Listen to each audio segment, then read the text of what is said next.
Morning, students. Welcome back to our KVB e-learning. In today's lecture, we will start with chapter number 4, the Rajput Age. I want all of you to open the textbooks. The Rajput Age. Now, over here, as we start with the chapter, there is a conversation between a grandson, and his grandfather. Now, once he was watching a historical serial on TV and he saw a beautiful palace. As soon as he saw the palace, in his mind few questions were arose. Ki, who have constructed these palaces? Do such kind of palace exist in today's date also?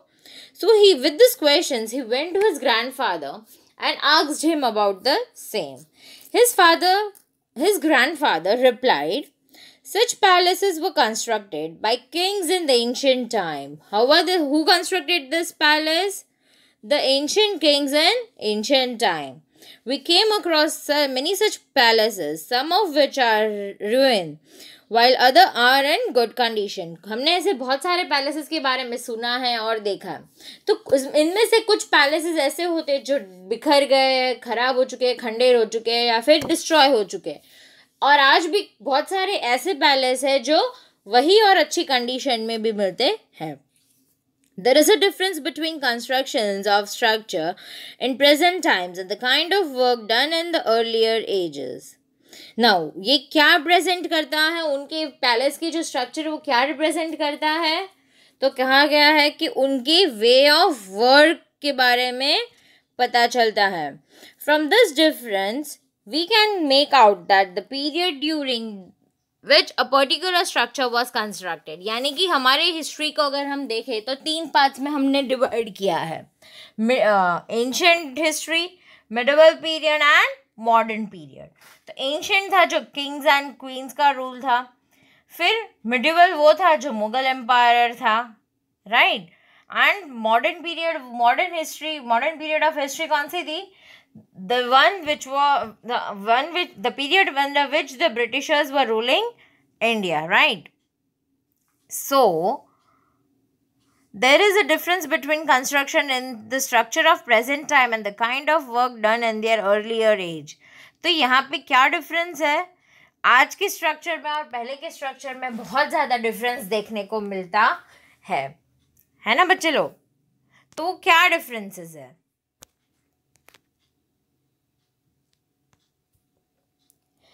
From these difference, we can make out the period during which the particular structure was constructed. और ये construction से हम ये भी पता कर सकते हैं कि वो किस पीरियड में बनाया गया था.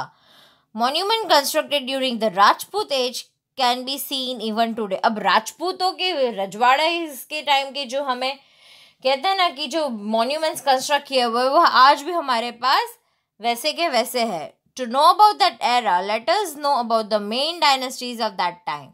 तो राजपूत एज यानी कि राजपूत जब रूल कर रहे थे तब उस पीरियड में कौन सी उनकी डायनेस्टीज कौन सी थी, तभी हम इसके बारे में तभी पता चलेगा कि कौन सी डायनेस्टीज रूल करती थी. तो ये जानने के लिए हम नेक्स्ट टॉपिक पढ़ेंगे. Rise of new dynasties. After the death of Emperor Harshvardhan in the middle of 7th century, many feudal chieftains and landlords declared themselves to be independent and founded new dynasties. Now, who was the last emperor? Harshvardhan. Harshvardhan के बारे में हमने कहाँ पढ़ा है? In chapter number 1. तो after his death, many different feudal chieftains and landlords declared themselves to be independent and founded new dynasties. See, this map shows the borders, the changed borders. Can you see? Yes. The rulers of Palla dynasty and Sen dynasty ruled in Bihar and Bengal. यहाँ पे आपको पहले mark करना है कि कौन सी 2 dynasty rule करती थी बिहार और बंगाल में. Palla dynasty and Sen dynasty. The rulers of Palla dynasty had added Palla to their names and so their dynasty was known as Palla dynasty. With the help of your teacher and library, find out more information about the rulers of the Palla dynasty. Palla dynasty में कौन से rulers थे, ये इसके बारे में आपको खुद से find out करना है बच्चे लोग. Many Rajput rulers of the Chauhan or Chamhan dynasty ruled over various parts of Rajasthan during 7th and 8th century. पहले तो बिहार और बंगाल में कौन सी दो डायनेस्टी चलती थी? पल्ला डायनेस्टी एंड सेन डायनेस्टी. फिर राजपूत रूलर्स जैसे कि चौहान और चमान डायनेस्टी, चौहान और चमान dynasty ruled over parts of Rajasthan during 7th और 8th century.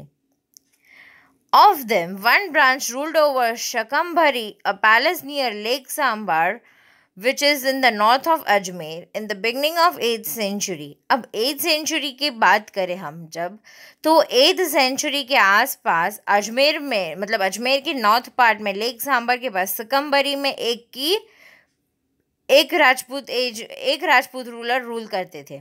दूसरा था Ajay Raj ascended the throne Shakambhari in the 12th century. तो शंखभरी को किसका राज मिला था? अजय राज का. He established the city of Ajmeru, which later came to be known as Ajmer. उन्होंने कौन सी अपनी डायनेस्टी में कौन सा एक किंगडम एस्टैब्लिश किया? कौन सी सिटी एस्टैब्लिश की? अजमेरू, जिसे आज हम अजमेर के नाम से जानते हैं. The rulers of Chauhan dynasty captured Delhi, the capital of Tomar kings. अब चौहान डायनेस्टी ने दिल्ली कैप्चर किया. किसका था जो वो दिल्ली उस वक्त पहले? तोमार किंग्स का. पृथ्वीराज III और Rai Pithora was a powerful ruler of the Chauhan dynasty. Chauhan dynasty का सबसे पावरफुल रूलर कौन था? Prithviraj III. He is unparalleled in the history of India. Many stories and folk songs have been written about the bravery on the battlefield. Now, Prithviraj Chauhan की story हम सबको पता है, बहुत ब्रेव लीडर था. चंद Bardai and a famous poet has written about Prithviraj Chauhan's valor and his epic Prithviraj Raso.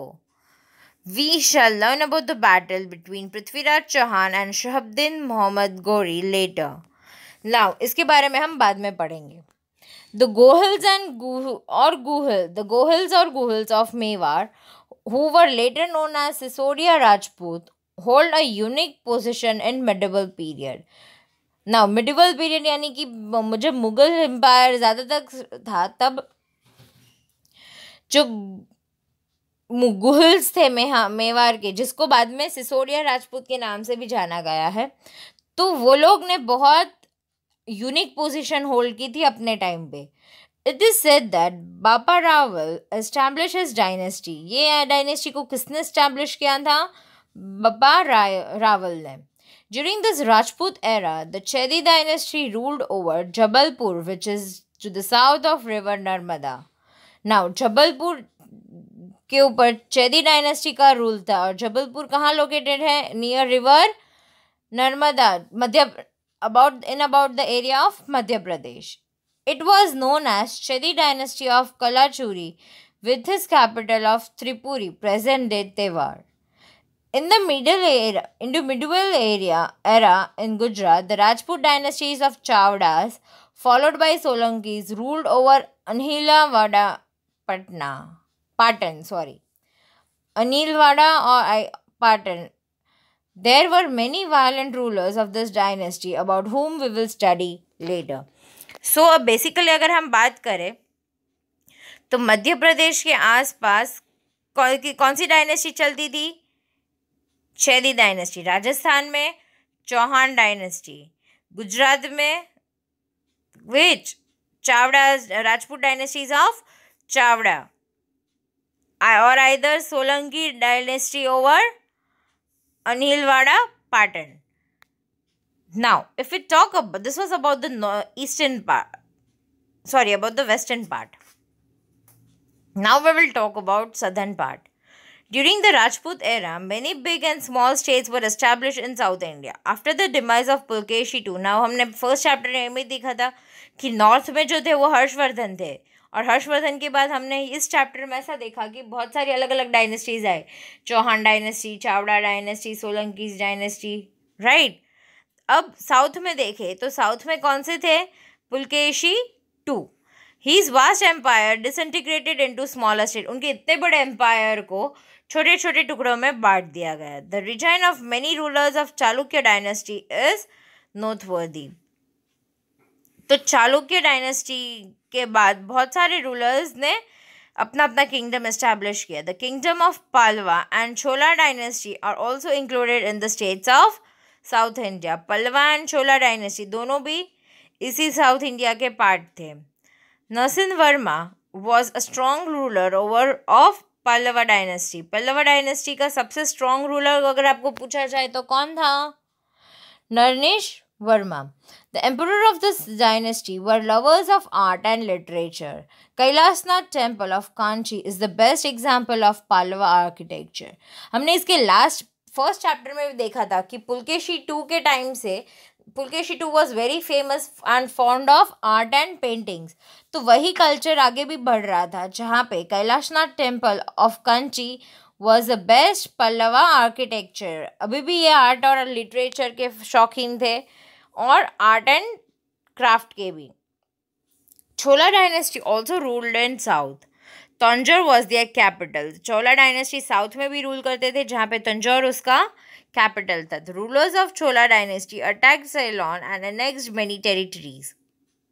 Now जो ruler वहाँ के छोला डायनेस्टी के रूलर थे, उन्होंने सिलोन पे अटैक किया और उसकी टेरिटरीज को जब्त करके अपना बना लिया। The Cholas had a powerful navy because of which they could attack countries even across the seas. उनके पास नेवी की आर्मी भी बहुत स्ट्रांग थी, तो बियॉन्ड द सी जाके भी अपना राज छपा रहे थे। Raja Raj one adopted a very systematic way of administration in state.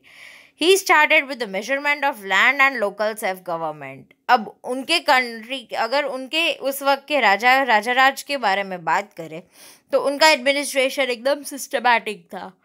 उन्होंने what did he start with measurement of land and local self government. उन्होंने लैंड की मेजरमेंट करनी स्टार्ट की और अपनी खुद की गवर्नमेंट एस्टैब्लिश की। Apart from them the Rashtrakuta, Chera and Pandya dynasty also ruled in south India. कौन कौन साउथ इंडिया में थे चोला डायनेस्टी के अलावा भी? तो Rashtrakuta, Chera and Pandya. So it is evident that many dynasties ruled at the different places during Rajput age. There were frequent battles between them to annex each other's area. Due to the internal conflict, there was no unity among them. अब एक दूसरे की dynasty और एक दूसरे के kingdom को बढ़ाने के लिए वो लोग एक दूसरे पे काफ़ी अटैक्स करते थे, जिसकी वजह से ऐसा दिख रहा था कि इंटरनल कॉन्फ्लिक्ट्स हो रहा है। और इंटरनल कॉन्फ्लिक्ट्स ये दिखाती है कि उनके बीच में थोड़ी सी भी यूनिटी थी नहीं। Foreign invaders took advantage of this, यानी कि जो बाहरी के फॉरेनर्स थे जैसे कि ब्रिटिशर्स वगैरह, तो उन्होंने इस चीज़, ब्रिटिशर्स है, फ्रेंच है, डच है, ये सब ने उनका एडवांटेज लिया। And we will discuss about the administration and culture during the Rajput era in the next unit. ठीक है, तो उनके कल्चर और उनके बारे में हम नेक्स्ट चैप्टर में पढ़ेंगे। लेकिन उससे पहले Rashtrakutas ruled over south India. South India में उस वक्त किसका राज था? राष्ट्रकूटास का। With the fall of Chalukya dynasty, Rashtrakuta came to be in power. Rashtrakuta means head of a state और एरिया। राष्ट्रकूट कौन थे? द स्टेट और द एरिया के कोई head. It is believed that the founder of the dynasty was an officer of that community and hence the dynasty had named after him. तो ये खुद ही ये डायनेस्टी का फाउंडर था और ये डायनेस्टी को उनके खुद के और उनकी कम्युनिटी के खुद के नाम से जाना जाता है। Out of many rulers, Govind III was the most powerful king. अब उस वक्त राष्ट्रकूट यानी कि चालुक्य डायनेस्टी के राष्ट्रकूट में से गोविंद III जो था वो सबसे पावरफुल किंग था। In 8th century, he established powerful kingdom in Deccan. Deccan में उसने अपना खुद का powerful kingdom establish कर दिया। The Pandyas who ruled over South India, the Pandyas कहाँ रूल करते थे? पांड्यास भी साउथ के ही एक डायनेस्टी है. तो Pandya dynasty is believe to be very ancient, बहुत एंशियंट मानी गए हैं. Megasthenes and Greek travellers note that females used to rule in this community. यहाँ पे जो ट्रैवलर्स थे, फॉरेन ट्रैवलर्स, उन्होंने ये नोटिस किया है कि ये कम्युनिटी को फीमेल्स रूल करती थी. The inscription of emperor Ashoka also certain reference to the Pandyas. अब जो एम्परर अशोक के इंस्क्रिप्शंस में भी इस डायनेस्टी के बारे में थोड़ा बहुत मेंशन किया है. The Pandyas ruled over in present day Madurai and Tirunelveli in Tamil Nadu. Cheras ruled over south India. Cheras का भी साउथ इंडिया में रूल था. तो चेरा is now known as Kerala.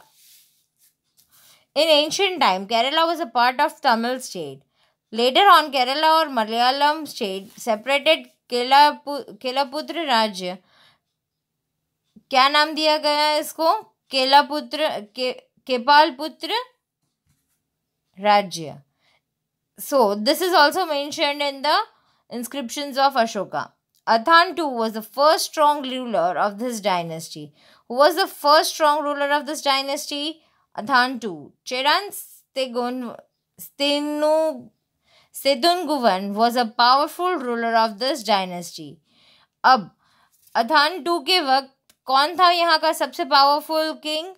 तो Cheran स्तेनगुन. The pride of Rajput rulers. The Rajputs were very brave. They felt proud to give up their lives for their country. Now Rajput जो थे वो बहुत brave और strong थे. वो अपने country के लिए मर मिटने के लिए को अपने आप में बहुत proud feel करते थे. To die but never fear. To protect those who seek refuge. To speak to truth and fight for truth were their special traits. वो अपने सच के लिए बोलते थे, हक की लड़ाई के लिए लड़ते थे और मरने के लिए कभी डरते थे नहीं. The Rajput women, that means the Rajputani, were known for their chastity and fearlessness. मतलब उनकी जो फीमेल थी राजपूत की, वो भी किसके लिए फेमस थी? फियरलेसनेस के लिए. They send their husband, sons and brothers to the battle field with a smiling face. वो अपने कभी डरती नहीं थी. वो अपने हस्बैंड्स को और सन्स को खुशी खुशी बैटल फाइट करने के लिए भेजते थे. They were so brave that if needed be, they would fight for on the battlefield. वो इतने brave थे कि ज़रूरत पड़ने पे वो खुद भी लड़ने जा सकते थे. They preferred Johar to burn alive if their husbands were defeated or attend martyrdoms and wars.